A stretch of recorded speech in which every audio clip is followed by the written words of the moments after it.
नमस्कार, बहुत स्वागत है आप सभी का। मैं हूं आपके साथ लोकेंद्र त्यागी। मध्य प्रदेश की मोहन सरकार ने अपना दूसरा बजट पेश किया। इस बजट के जरिए सरकार ने हर वर्ग को साधा। किसानों, महिलाओं और युवाओं को कई सौगातें दी गईं, तो प्रदेश के विकास के लिए कई योजनाओं को लॉन्च किया गया। सरकार ने बजट को अच्छा बताया तो विपक्ष ने निराशाजनक कहा। सबसे पहले आपको एक रिपोर्ट दिखाते हैं, किस तरह के बयान सामने आए, क्या कुछ इस बजट में खास है वो बताते हैं। उसके बाद आज कुछ खास मेहमान जुड़ेंगे और इस पूरे बजट का विश्लेषण उन मेहमानों के साथ करेंगे। हमारे साथ खास मेहमान हैं, डॉक्टर सत्यप्रकाश शर्मा जी हैं, वरिष्ठ पत्रकार हैं, प्रोफेसर एसके मिश्रा जी हैं, अर्थशास्त्री हैं, गुलरेज शेख जी हैं, प्रवक्ता हैं बीजेपी के, और धर्मेंद्र शर्मा जी हैं, प्रवक्ता हैं कांग्रेस के। आप सभी का बहुत बहुत स्वागत है। सबसे पहले एसके मिश्रा जी, बजट कैसा लगा सर आपको? पहला रिएक्शन आपका इस पर। मतलब जितनी उम्मीद नहीं थी उससे बेहतर बजट रहा है, क्योंकि इससे कोई समाज का कोई ऐसा तबका नहीं है, कोई ऐसा वर्ग नहीं है जिसको इसने छुआ नहीं है। और एक तो दूरदृष्टि भी इसमें है कि हमको 2047 तक कहाँ पर जाना है, हमको जीडीपी कितना करना है, हमको बजट का आकार कितना है, पर कैपिटा इनकम कितनी करनी है, और उसके साथ साथ जो ग्राउंड रियलिटी है, ज्ञान पर जैसे गरीब, अन्नदाता, महिला और युवा, इस पर केंद्रित करके, और कोई भी यहाँ तक कि जो सरकारी कर्मचारी भी तमाम केंद्र सरकार से तो अपेक्षा रखते हैं, लेकिन स्टेट गवर्नमेंट भी उनको यूनिफाइड पेंशन योजना दे और उसको 7वें वेतनमान के हिसाब से 2025 से उसके महंगाई भत्ते को रिवाइज करे। तो इस तरह से आप देखेंगे तो समाज का कोई वर्ग नहीं है जिसको उसने संतुष्ट न किया, और साथ ही साथ उसकी दृष्टि एक दीर्घकालिक विकसित मध्य प्रदेश बनाने की है।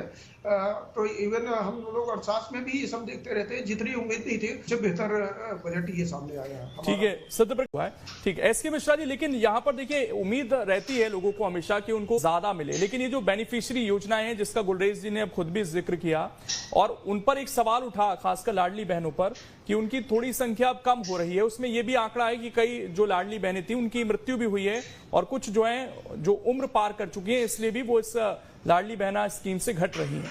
लेकिन इस तरह की जो वेलफेयर वाली स्कीम्स हैं जो सरकार लेकर आती है, चाहे वो राशन दे रही है या फिर इस तरह के पैसे दिए जा रहे हैं, किसानों को सम्मान निधि दी जा रही है, और उसमें मध्य प्रदेश सरकार भी अपना कंट्रीब्यूशन देती है।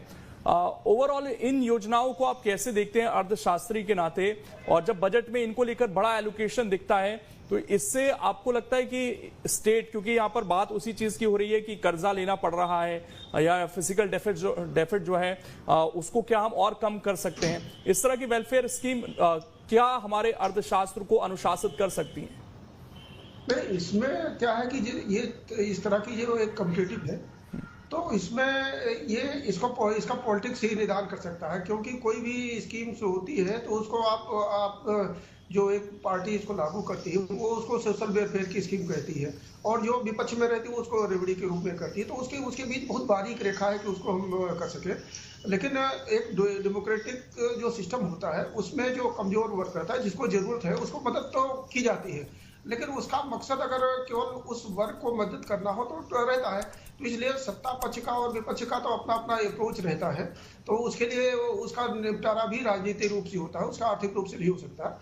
लेकिन इस बजट की जो सबसे बड़ी खूबसूरती हमको दिखी है, एक तो इसने इंडस्ट्रियल डेवलपमेंट पे जो साल भर से कवायद चल रही थी उस पर वो बहुत पूरी तरह से फोकस किया है कि उसको जो तमाम इंडस्ट्रियल कॉन्क्लेव हुए उसको धरातल पर उतारना है। तो इसीलिए देखिएगा आप 30,000 करोड़ रुपए वो इंडस्ट्री के लिए 3 साल में इंसेंटिव का भी, साथ ही साथ इंफ्रास्ट्रक्चर बहुत जरूरी हो। इंफ्रास्ट्रक्चर में आप देखिएगा कि सरकार का मुख्य फोकस, चाहे वो सिंचाई की परियोजना हो, पूरा बुंदेलखंड रीजन हमारा जो चंबल, काली सिंध और बेतवा है, उस पर सरकार ने बजट बढ़ाया, और उसमें जो कहा कि जो सेंट्रल का जो स्टेट का हिस्सा रहता सरकार उसको भी बढ़ाने जा रही है, क्योंकि सरकार को तेजी है और उसको गांव बुंदेलखंड क्षेत्र का विकास करना है, और जब वहाँ एग्रीकल्चर और इन सब चीजों का डेवलपमेंट होगा तो उसका तेजी से विकास होगा।